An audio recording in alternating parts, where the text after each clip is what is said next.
into the final episode of Building the Board. By this point, we've touched on every position group, talking about draft prospects as well as free agency moves the Cowboys have already made and how those will coincide with how the Cowboys could draft each position this year. Now that we've come to the final episode, it's time to live up to the name and build a board. I'm Danny Sarek, and I'm going to hand it on over to David Hellman and Kyle Yeomans. They're both going to show us their top 4 Cowboys picks in this year's draft, all of which are in the top 100. We're going to start off with Dave, and of course, starting with that 10th overall pick. Dave?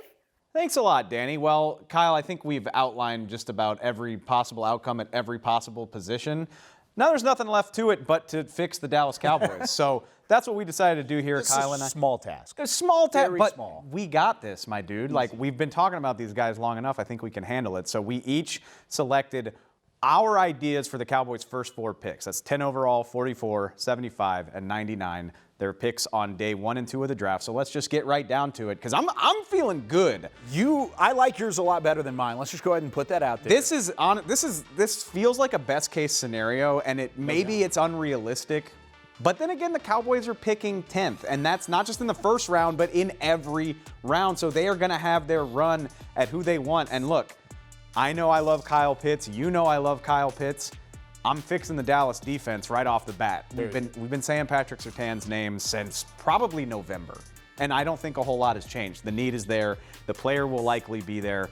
Instant upgrade, easy, boom, no questions about it. I think the only thing that might have changed whenever it comes to Patrick Surtain is the fact that Caleb Farley wasn't in front of him, because really it was Surtain and Farley. Then with the back surgery that Caleb Farley had, of course, the corner out of Virginia Tech, that he wasn't necessarily in that conversation anymore. Horn got thrown into that conversation, but it's really been Surtain above Horn throughout the course of the draft process. So I'm right there with you. I love this first-round pick. I think it does fix the defense to a certain extent. It gives you an extra corner who might be the best on your team day 1 heading into training camp, and it does a lot for that defense. If he's there, I think he's the pick. Now, second round might be a little wishful thinking on my part. If you follow my work at all, you know how much I want the Cowboys to find a true free safety. Javon Holland fits that bill, and this is me trying to read tea leaves. We know Dan Quinn was in Eugene at Oregon's Pro Day. They brought in some veteran safeties, so the interest is there. I think 44 is a reasonable range for him. A 2020 opt-out because of COVID-19, but he's got ball skills. And hey, I just fixed your secondary in 2 picks right there. But the one thing is the Cowboys haven't taken a safety in the first or second round of the draft since 2002. Very well documented. We're changing that. Everybody knows that. Don't put that into the atmosphere. But why is this year different? Is it because of Javon Holland? Is it just because he's there, or because the need is so high? It is the mixture of having the player there that you want. Maybe it's not Javon Holland. Maybe it's Richie Grant. But I think a safety will be there that they will like. I think Dan Quinn knows the importance of safety to his scheme.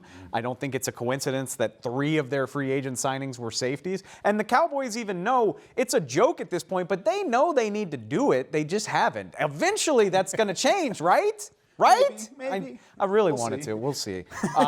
One of my absolute favorite players in the draft. The only problem with Baron Browning is I'm not convinced he'll still be sitting there at 75 when they pick in the 3rd round. I think he's athletic as heck. He's a top 50 player. I kind of think so. Like, maybe I'm being unrealistic, but we can hope. We can hope, because this is what this is about. It's a deep linebacker class as well. I don't know if he's a day 1 starter. Probably doesn't need to be, but he can absolutely come in, make this a better linebacker core. I will finish it out. I really just picked Brandon James because by the time you get to pick 99, I don't want to say you're scraping the bottom of the barrel, but a lot of these guys that we've talked about are probably gone by then. Started 40 games for Nebraska. Again, you don't need him to start right now. He can slide into more of a developmental role, and I think he would still be there, so that's why I went with him. But 3 biggest defensive needs and an offensive tackle of the future, I'm feeling pretty good about what we did here. If this were the draft class that we looked at going into day 3, I would high-five you at the end of the day. Thank you, I appreciate on day that. 2. I would be ecstatic about this. Now let's talk about worst case scenario, and that's what my picks are going to be. This says top picks. Let's just say likely picks overall. Micah Parsons, he's not the pick that I don't think anybody in Cowboys Nation necessarily wants to see, but there is a chance, and you have to pretty much say. Some people want it. Some people want it. That's don't fine. Rule that out. I don't want to rule it out completely, but there is a chance that the Cowboys like Micah Parsons at 10, and they'd select him. Just a freak of an athlete, a guy who could potentially come in, be your best linebacker overall, sure up the middle of that defense. I think he's a good player. I think it's rich at 10. A lot of people do think that as well. Draft experts around the league think so. But maybe if you're not going to go corner. Maybe a trade back guy. That's a good point. Yeah. If you wanted to trade back to maybe 15 with New England, maybe go to 20 with Chicago, he could be in that potential 10, like I said, a little bit rich. Yeah. But overall, it could happen if you don't go corner early on. Or maybe if Patrick Surtain, J.C. Horn, and your top prospects are off the board, maybe Micah Parsons is the go-to pick there. If you don't go corner early on, you're going to have to be going corner pretty quickly after that. So that's why I have Eric Stokes. We've talked about on the draft show previously, team speed, especially on the defensive side, lacks heavily for the Dallas Cowboys. Well, how about Eric Stokes? He's one of the fastest players in the draft class, especially on that side of the football. He could come out of nowhere with a couple of ball skills. He of course, played against some of the same competition that Patrick Surtain, J.C. Horn did in the SEC. He could come in and immediately have an impact. Wanted to get your thoughts on Stokes, though. No, I like Stokes. I really like his teammate Tyson Campbell from Georgia as well. There are talented players, but it goes back to what we talked about in the cornerback video. Is Eric Stokes one of your 3 best on day one? And that doesn't make it a bad pick because picks are about 4 years, not 1 game or 2 weeks. But I don't know that he's better than the 3 veterans that are here right now, Jordan Lewis, Trayvon Diggs, and Anthony Brown. And I can hear Cowboy fans already expressing their lack of satisfaction with that because we've seen what that looks like. And that's why I think it's so important to handle that need in the first round. But I don't have a problem with him at all. One of the needs that weren't addressed in your draft class, at least through the first 4 picks, is one that I wanted to go after in the 3rd round, and that's Jordan Smith, edge rusher. Once again, you said it about offensive tackle, and I'll kind of lump these 2 together with Jackson Carman. Whenever you get to late day 2, you are scraping the bottom of the barrel of potential at offensive tackle and at edge rusher. Those are 2 spots that you really need to spend premium picks on if you're going to get players that are going to be long-term investments for the Dallas Cowboys. These are 2 picks that kind of shore up that side. I think Carman is a guy who, of course, playing for Clemson, 2-year starter, played enough and showed enough on film that he can be a serviceable tackle in the NFL, whereas Jordan Smith, I mean, this is a guy who originally was playing SEC football, got kicked out of the program at Florida, then moved over to UAB and just tore up the Conference USA, one of the best defensive players in the conference, and I think his film speaks for itself overall. So, sure, if you don't go cornerback early, you're going to have to do it pretty quickly, and then after that, you just got to go best player available at a position of need. And I think in this scenario specifically, it's these 2 guys overall. I think we would both agree we don't love this. Don't love this. But we always wind up in these situations. Like Micah Parsons isn't my preferred pick. I think he's a heck of a football player. I think he could make a difference. I don't hate that. Jackson Carman, one thing I really like about him, a lot of people think he could play guard. So maybe you can play around with him. He could maybe compete at a guard or at least offer you depth at multiple positions. So there's a lot to like here. And I think if I could come up with one certainty, I think we would both agree, a cornerback will be one of these 2 picks. Oh, I would agree with that. At 10 or 44, I think it has to happen. So, maybe preferably you get it out of the way with Patrick Surtain or J.C. Horn, but even if you don't, I just think you can't get out of Friday without addressing that position. I think that's a great way to put it, and I think overall, if we end up looking at this as what it ends up being as the draft class of my scenario versus your scenario, I would much rather go with yours. But I think there's maybe a more likely reason because yours was best case scenario, mine was worst case, that it's somewhere in between.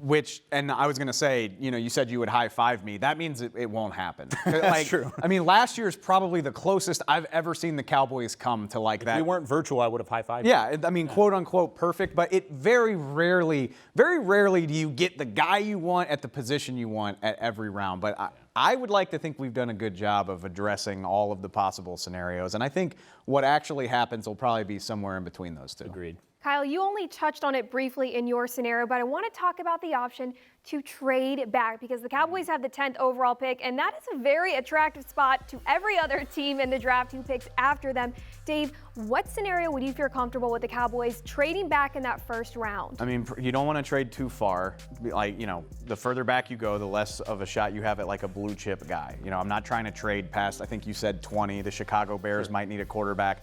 That's about as far as I'd be willing to go. But again, we keep bringing up New England for a very obvious reason, is that it just makes so much sense. They have the need at quarterback in the long term for one of those guys at the top of the draft. They have a 2nd round pick, number 46, that is very, very intriguing. So that makes sense, and you could still probably get a J.C. Horn or a Micah Parsons or a Jeremiah Owusu-Koramoah at 15, and I think people would be really happy with that. And I would agree with that completely because even though we've talked about the potential of these quarterbacks quarterbacks going so high, maybe 5 of them going in the first round, it's very quickly becoming a reality that maybe not all 5 of those go in the first round. Because we thought initially Mac Jones, of course the rumors with him in San Francisco, I don't think that's necessarily true. There's a chance there's going to be a quarterback sitting there at 10. And if there is, then one of your defensive players might be off the board. It may just be the one that you were really invested in and really wanted to bring to Dallas. But instead, you don't have him on the board. You have a quarterback sitting there. And if you're offered a king's ransom to maybe go back, I don't see why not at least taking the call is a bad thing. I would just throw this in, and I mean, it's a good thing for the Cowboys. I don't remember the Cowboys ever being in such a good position heading into a draft because it probably would be a quarterback, but it doesn't have to be. Like, thinking back, one of the biggest trades in recent draft memory was Atlanta trading up for Julio Jones. They paid a fortune to get him. It obviously paid off. And I think that there are receivers in this class on that level, whether, pick the guy that you like, right? Or even an offensive tackle. So we focus on the quarterbacks because that is what prompts these deals most of the time, but it doesn't have to be. So the odds that a very talented player is there that prompts a trade up, it seems awfully high to me if the Cowboys do want to do that. What about pick 44, the Cowboys' first pick in the second round? What scenario would you like to see them use that pick and trade up? Get back maybe into the end of that first round, Kyle? I love this question because I think that would be a ton of fun, because especially if something happens at 10 and you end up with a scenario kind of like the one that we outlined a moment ago in my 4 picks, is if you end up taking Micah Parsons either at 10 or maybe you trade back and take another player, you can go up and get maybe a Greg Newsome in the mid-20s. You could go up and snag a Richie Grant in the late 30s, or I guess early 30s, late first round. If you wanted to maybe use 44 or 99 to go back up and try and make a trade, it'd be tough to get back into the first round, but there are players there in positions of need for the Cowboys that I would at least be interested in it, especially if you didn't address that need specifically at pick number 10 or with your first selection in the first. It just gives me the heebie-jeebies. I hate trading up. I want picks. I want as many throws at the dartboard as possible, and so I don't like the idea, to be honest with you. But if it were to happen, I think Kyle's absolutely right. Maybe you don't draft that cornerback, and I know we've brought it up before because it feels like such a Cowboys thing. Very true. Caleb Farley, if his injury pushes him down the board, especially if they don't draft a cornerback at 10, I can just imagine Jerry and Stephen Jones saying, well, this guy's a top 10 prospect and he's sitting there in the 20s. Like, what do we got to do to get this guy? I could absolutely see that happening. I don't necessarily like it, but you can't rule it out. The NFL draft is quickly approaching night 1, first round of the draft, Thursday, April 29th. You can catch the 3 of us on Draft Day Insider at 5 o'clock on that same night on Bally Sports Southwest. And then be sure to tune into DallasCowboys.com because Kyle and Dave, along with the rest of the Draft Show podcast crew, will be breaking down every single draft pick live. And if you want to get in on some of the action, come out to the Tostitos Championship Plaza here at the Star in Frisco Thursday, April 29th at 6 p.m. for the official draft party. There's going to be live music, a cornhole tournament, and of course, NFL draft coverage. For Kyle Yeomans and David Helvin, I'm Danny Surratt. Thanks so much for tuning in to the Building the Board series. We hope you learned a thing or two and had as much fun as we did.